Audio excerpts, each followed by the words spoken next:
Dry fruits ఆరోగ్యానికి మేలు చేస్తాయని అందరూ తింటూ ఉంటారు.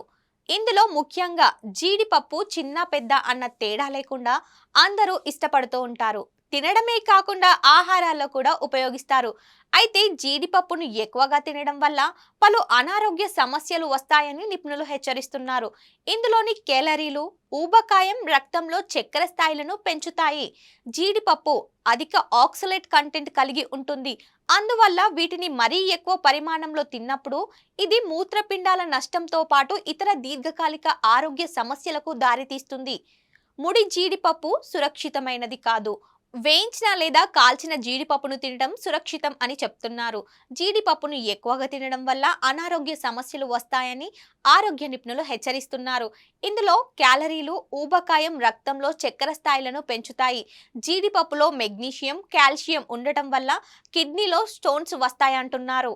ఇందులో అధిక మొత్తంలో ఫైబర్ ఉంటుంది. కాబట్టి వీటిని ఎక్కువగా తిన్న తర్వాత తక్కువ నీరు తాగితే డీహైడ్రేషన్ సంభవించవచ్చని నిపుణులు సూచిస్తున్నారు. జీడిపప్పును రోజువారీ తినే డ్రై ఫ్రూట్స్ నట్స్ తో నిక్షిప్తంగా తినవచ్చు. అయితే ఇతర గింజలతో పోలిస్తే జీడిపప్పులో కేలరీలు ఎక్కువ. దీనివల్ల తొందరగా బరువు పెరిగే అవకాశం ఉంటుంది. కాబట్టి రోజువారీగా వీటిని తినేటప్పుడు మోతాదు చాలా ముఖ్యం.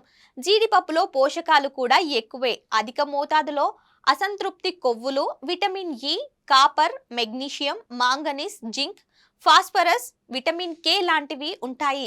ఇవి గుండె ఆరోగ్యాన్ని కాపాడతాయి. కొలెస్ట్రాల్ స్థాయిలను తగ్గించడానికి, బీపీని నియంత్రణలో ఉంచడానికి సహాయపడతాయి. ఇందులోని అసంతృప్త కొవ్వులు మెదడును చురుగ్గా ఉంచుతాయి.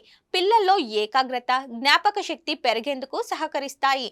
మంచి నిద్రకు తోడ్పడతాయి. కాబట్టి పూర్తి ఆరోగ్యవంతులు రోజులో 3-4 జీడిపప్పులు తప్పనిసరిగా తీసుకోవచ్చు. ఎక్కువగా తింటే మాత్రం అదనపు కేలరీలు ఖర్చు చేయాల్సి ఉంటుంది. లేకపోతే బరువు పెరుగుతారు. ఇలాంటి మరిన్ని టిప్స్ కోసం మన ఈహా హెల్త్ ని సబ్స్క్రైబ్ చేసుకోండి. లైక్, షేర్, కమెంట్ చేయడం మాత్రం మర్చిపోకండి.